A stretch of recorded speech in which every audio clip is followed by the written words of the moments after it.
Liliuokalani was the last monarch of the Kingdom of Hawaii. Early life. Liliu was born on September 2, 1838 to the High Chief Isana Liliuokalani and High Chief Isa Kalwaiku Kapaakia. She was Hanai adopted at birth to Abner Paki and his wife Laura Konia. The adoption was a Hawaiian tradition where family members who had no children of their own were given children from other family members to raise as their heirs. As a young child she would spend much of her time with her foster sister Bernice Pauhi, the Paki's natural daughter. According to Hawaiian custom, she was named after an event surrounding her birth. At time of her birth, Kuhinanui Elizabeth Kinau had developed an eye infection. Kinau gave the child the names Liliu, Lalokus, Warlania, and Kamaka. Upon her baptism by Rev. Levi Chamberlain, she was given the Christian name Lydia. During the reign of her brother, Kalakaua had her name changed to Liliuokalani in order for it to sound more royal. In 1842, at the age of 4, she began her education at the Chief's Children's School. Along with her classmates, she was chosen by Kamehameha III to be eligible for the throne of the Kingdom of Hawaii. She was taught in English by American missionaries Amos Starr Cook and his wife, Juliet Montague Cook, alongside her two older brothers James Liliuokalani and David Kalakaua and her 13 other royal cousins. Lydia Kamaka, as she became known, was placed in the youngest section of the class with Princess Victoria Kamamalu, Mary Pollyanna, and John William Kinau.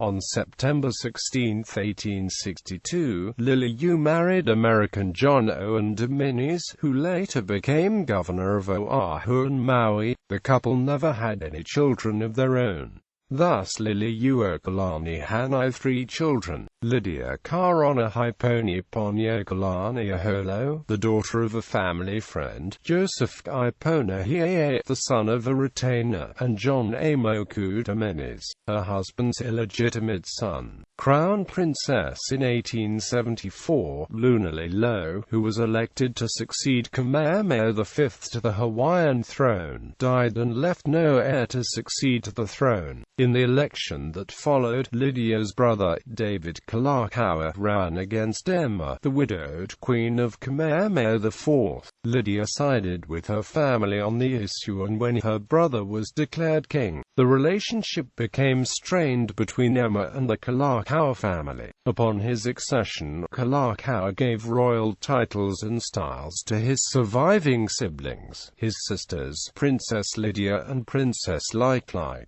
and his brother William Liliuokalani, making him crown prince and heir to the Hawaiian throne. As Kalakaua had no children of his own, Liliuokalani died in 1877, leaving no one to succeed him. Hawaii did not follow European monarchies in setting a line of succession. Heirs had to be lawfully begotten or chosen and approved by the legislature. Liliuokalani's Hanai mother, Her Highness Ruth Liliuokalani, requested that she be named heir as successor to her son's right, but when put before the full cabinet there were objections, as that would place Bernice Pauhi Bishop next in line as Ruth's first cousin. At noon on April 10, 1877, the sounds of the cannons were heard announcing Liliu as the newly designated heir apparent to the throne of Hawaii. In April 1887, Kalakaua sent a delegation headed by Lydia to attend the Golden Jubilee of Queen Victoria in London. While on the trip, she learned of the bayonet constitution that Kalakaua had been forced, under the threat of death, to sign. She cancelled her tour of Europe and returned to Hawaii. Reign. Liliuokalani inherited the throne from her brother Kalakaua on January 29, 1891.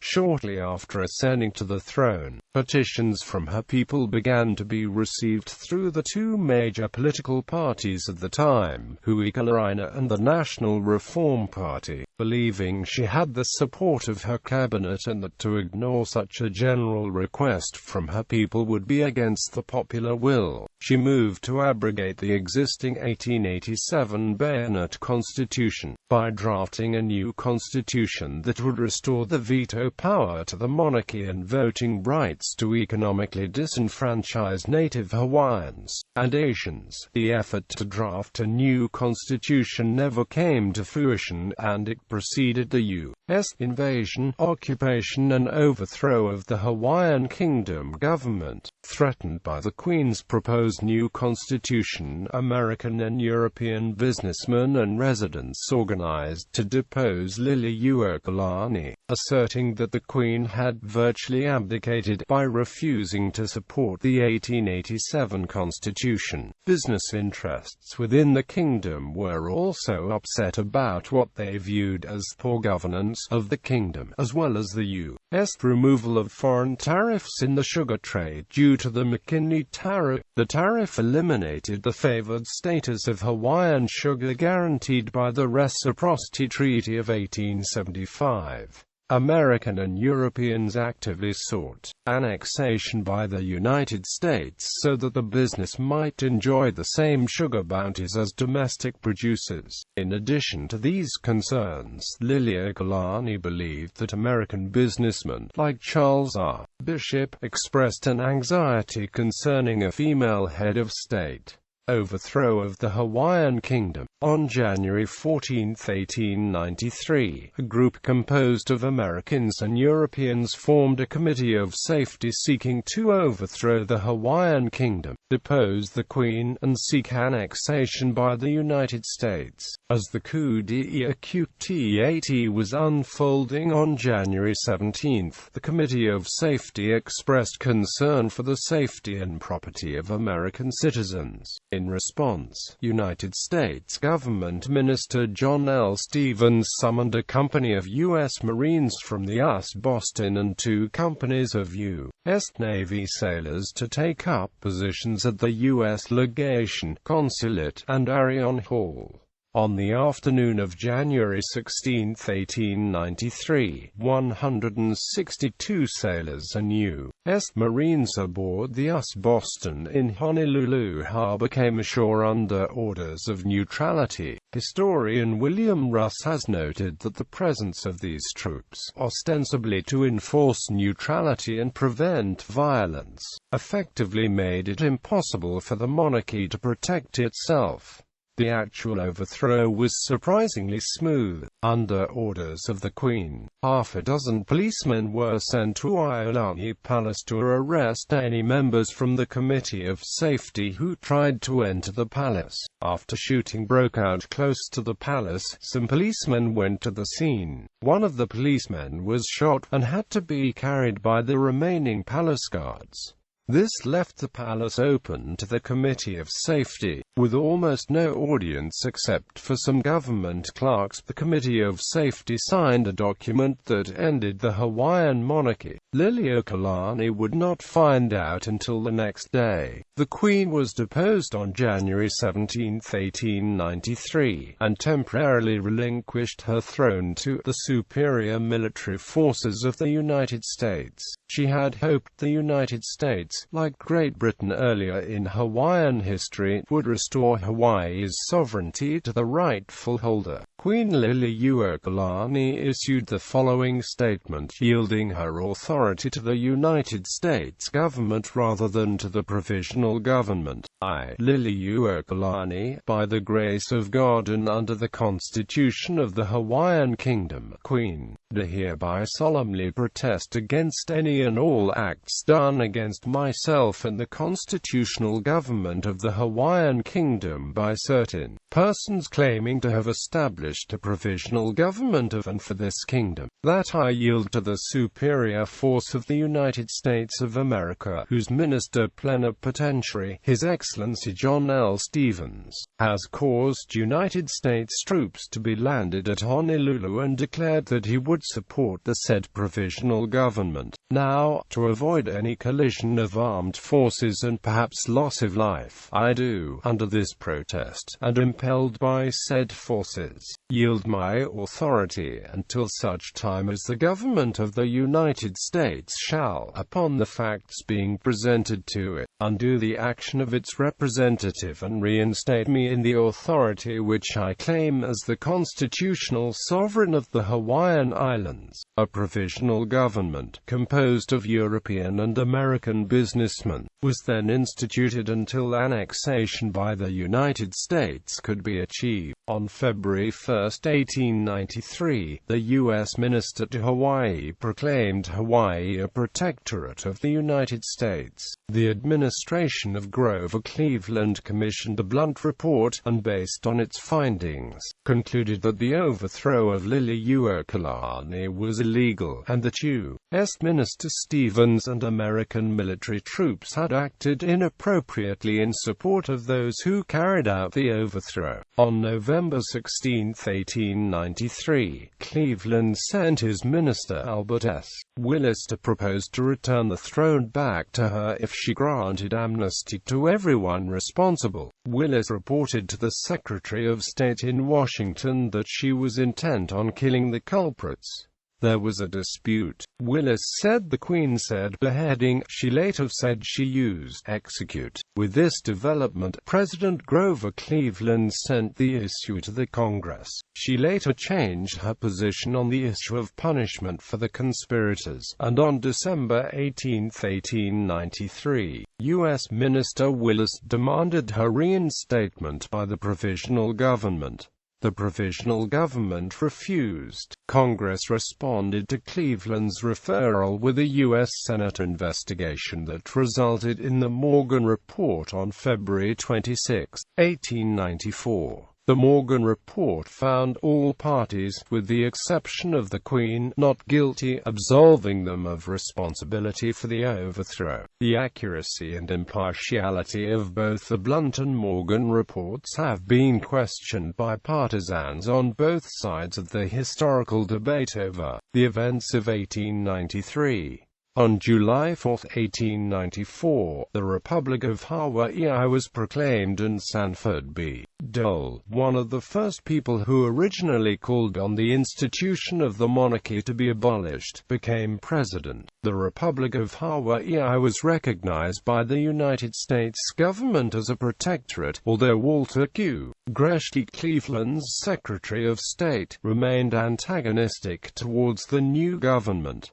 Forced removal. Liliuokalani was arrested on January 16, 1895, several days after the failed 1895 counter-revolution in Hawaii led by Robert William Wilcox, when firearms were found at the base of Diamond Head crater. Defended at trial by former Attorney General Paul Newman, she claimed ignorance but was sentenced to 5 years of hard labor in prison by the military tribunal and fined $5,000.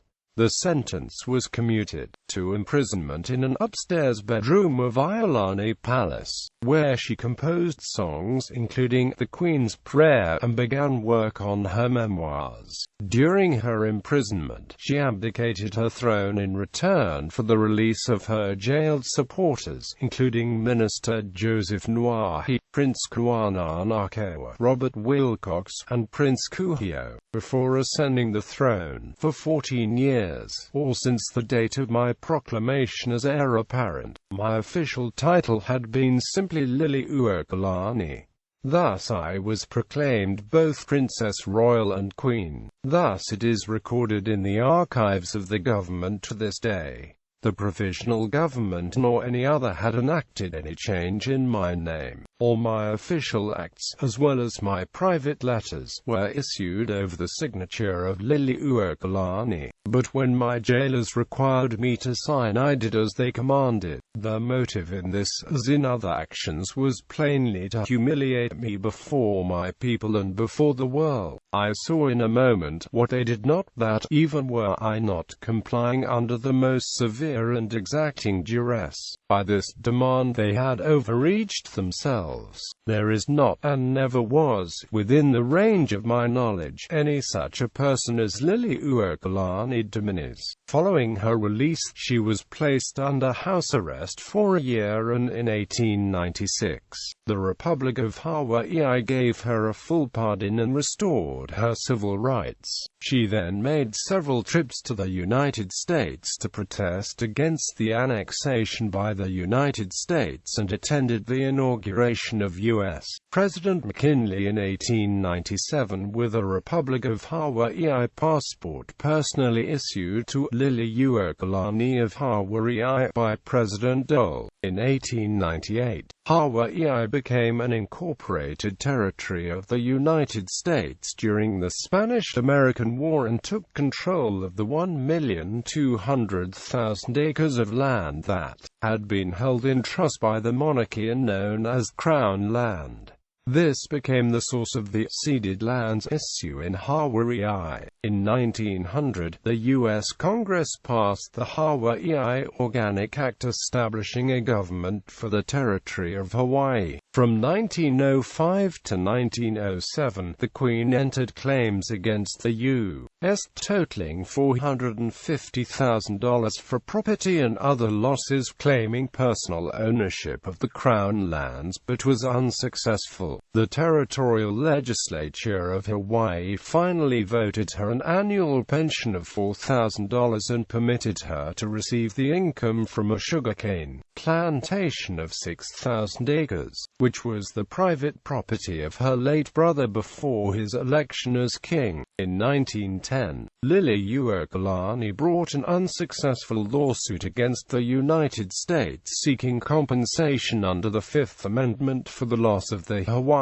Crown land. The Queen was also remembered for her support of Buddhist and Shinto priests in Hawaii and became one of the first native Hawaiians to attend a Vesak Day celebration of May 19, 1901 at the Onawangi Mission. Her attendance in the celebration had helped Buddhism and Shintoism gain acceptance into Hawaii's society and prevented the possible banning of those two religions by the territorial government. Her presence was also widely reported in Chinese and Japanese newspapers throughout the world and earned her the respect of many Japanese people, both in Hawaii and in Japan itself. She lived in Washington Place where, in April 1917, Liliuokalani raised the American flag in honor of 5 Hawaiian sailors who had perished in the sinking of the SS Aztec by German U-boats. Her act was interpreted by many as her symbolic support of the United States.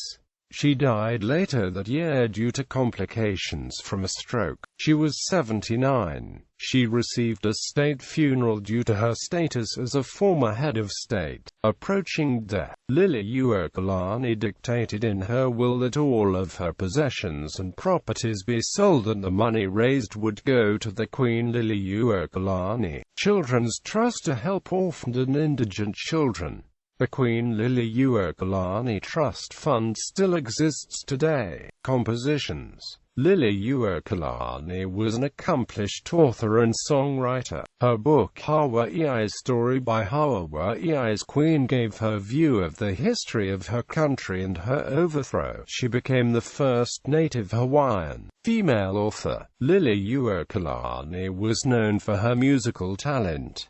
Liliuokalani is said to have played guitar, piano, organ, ukulele and zither. She also sang alto, performing Hawaiian and English sacred and secular music. She would find herself in music In her memoirs she wrote, "To compose was as natural to me as to breathe, and this gift of nature, never having been suffered to fall into disuse, remains a source of the greatest consolation to this day, hours of which it is not yet in place to speak, which I might have found long and lonely, passed quickly and cheerfully by, occupied and soothed by the expression of my thoughts in music." Liliuokalani helped preserve key elements of Hawaii's traditional poetics while mixing in Western harmonies brought by the missionaries. A compilation of her works, titled The Queen's Songbook, was published in 1999 by the Liliuokalani Trust. After Liliuokalani was imprisoned in the Iolani Palace, she was denied literature and newspapers, essentially cutting her off from her people. However, she was not forbidden from having a paper and pencil, so she could continue to compose music while she was in confinement. According to Liliuokalani, she found, notwithstanding disadvantages, great consolation in composing. Liliuokalani was a very peaceful woman and believed in a peaceful resistance. She used her musical compositions as a way to express her feelings for her people, her country, and what was happening in the political realm in Hawaii. One example of the way her music reflected her political views is her translation of the Kumilaipo, a Hawaiian creation chant. While under house arrest, Liliuokalani feared she would never leave the palace alive, so she translated the Kumilaipo in hopes that the history and culture of her people would never be lost. Another of her compositions was Aloha O, a song she had written previously and transcribed during her confinement. In her writings, she says, "At first I had no instrument and had to transcribe the notes by voice alone, but I found, notwithstanding disadvantages, great consolation in composing, and transcribed a number of songs.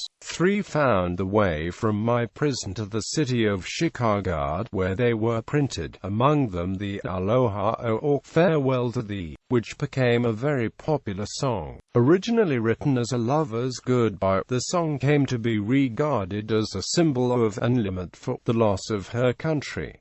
In popular culture, the story of Liliuokalani inspired Paul Abraham for his operetta Die Bloom van Hawaii and its subsequent 1933 and 1953 film adaptations. Queen Liliuokalani was portrayed by Hawaiian actress Leo Anderson Akana in the 2009 film Princess Iolani about the life of the Queen's niece and heiress, Kariolani. Princess Liliuokalani was portrayed by Australian singer Kate Ceberano in the 1999 film Molokai, the story of Father Damien about the life of Father Damien. Liliuokalani's life and music were inspiration for the 2015 opera Better Gods by Luna Pearl Wolf and Caitlin Vincent.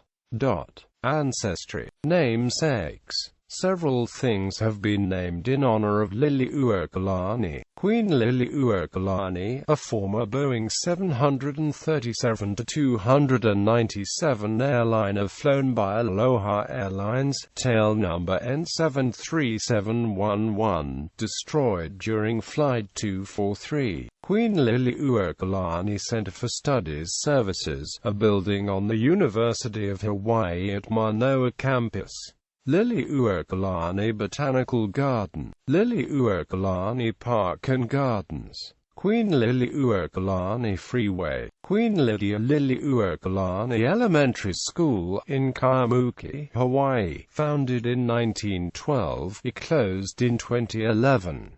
Queen Liliuokalani Children's Center, the annual Queen Liliuokalani Outrigger Canoe Race in Kona, now the largest long-distance outrigger race in the world. The Queen Liliuokalani Keiki Hula Competition, Honolulu, Hawaii. Bibliography. Allen, Helena G. The Betrayal of Liliuokalani, Last Queen of Hawaii, 1838 to 1917.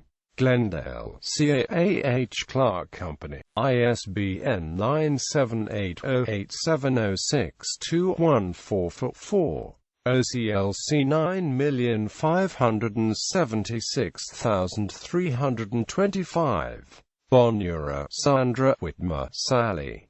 Lydia K. Aholo, Her Story Recovering the Lost Voice. The Hawaiian Journal of History. Honolulu, Hawaiian Historical Society.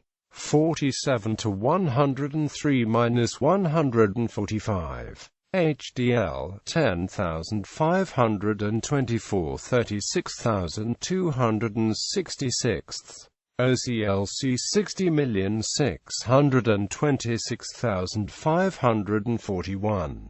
Haley, James L. Captive Paradise, A History of Hawaii. New York, St. Martin's Press. ISBN 978-0-312-60065-5. Cooey Kendall, Ralph Simpson. The Hawaiian Kingdom 1874–1893, The Kalakaua Dynasty, 3. Honolulu, University of Hawaii Press.